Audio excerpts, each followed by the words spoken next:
Voltamos ao livro de Atos dos Apóstolos, depois de um belíssimo passeio pela carta de Tiago.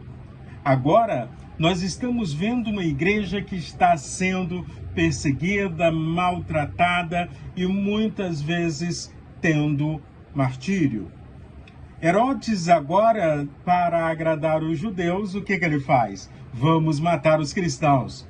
Matou Tiago, a espada, e agora ele está planejando, de forma solene, apresentar Pedro para que também Pedro sofresse o martírio. Capítulo 12 do livro de Atos dos Apóstolos. E aí, quando a gente lê Atos dos Apóstolos, no capítulo 12, nós conseguimos observar o poder da oração.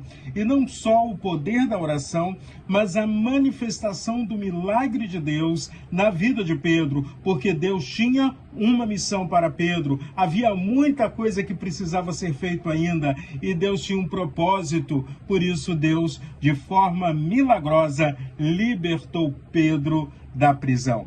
Pedro, quando é liberto pelo anjo, ele fica assim: é verdade? Não é? Estou tendo apenas uma visão, até que ele consegue cair em si e ver: estou livre das cadeias e agora eu posso continuar proclamando e pregando o nome de Jesus. Mas eu quero te convidar a lermos o texto bíblico, Atos dos Apóstolos, capítulo 12, e eu vou me deter aos versículos 6 a 12, mas seria muito interessante que você lesse todo o capítulo. E diz assim, Atos dos Apóstolos, capítulo 12, versículo de 6 a 12.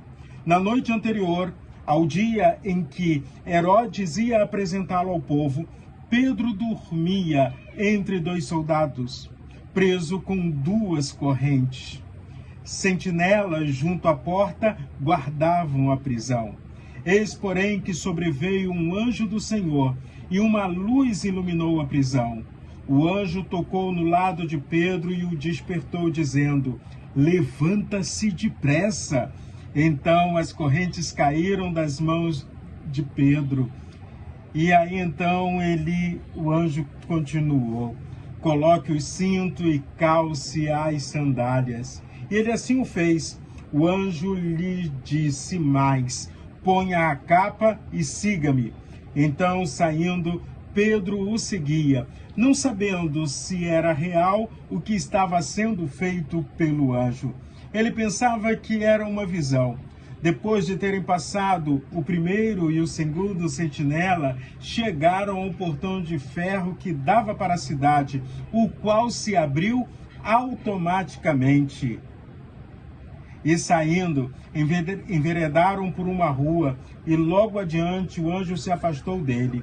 Então Pedro, caindo em si, disse: agora sei, de fato, o Senhor enviou o seu anjo e me livrou da mão de Herodes e de toda a expectativa do povo judeu.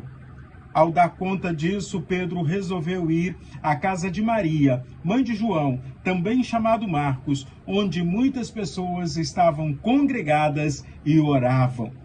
Observa algumas coisas importantíssimas nesse texto. Primeiro, a igreja estava reunida, a igreja estava congregada e orando, a igreja se reunia nas casas, não tinha mais templo, porque o templo estava dentro da perspectiva do judaísmo. Agora, o templo do Espírito Santo é eu e você, quando tomamos uma decisão e aceitamos ao Senhor Jesus Cristo como Salvador.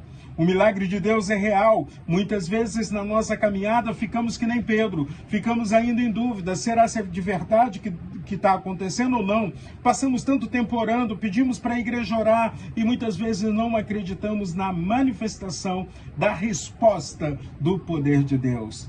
Agora, quando o anjo do Senhor toca, do mesmo jeito que tocou em Pedro, levanta depressa, põe a capa, veste a roupa, calça a sandália e vamos correr, porque Deus tem coisas grandiosas para fazer em nós e através de nós.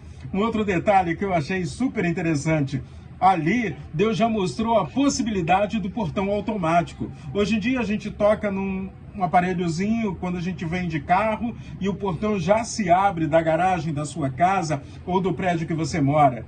Mas lá foi o anjo do Senhor que abriu um grandioso portão de ferro de forma automática.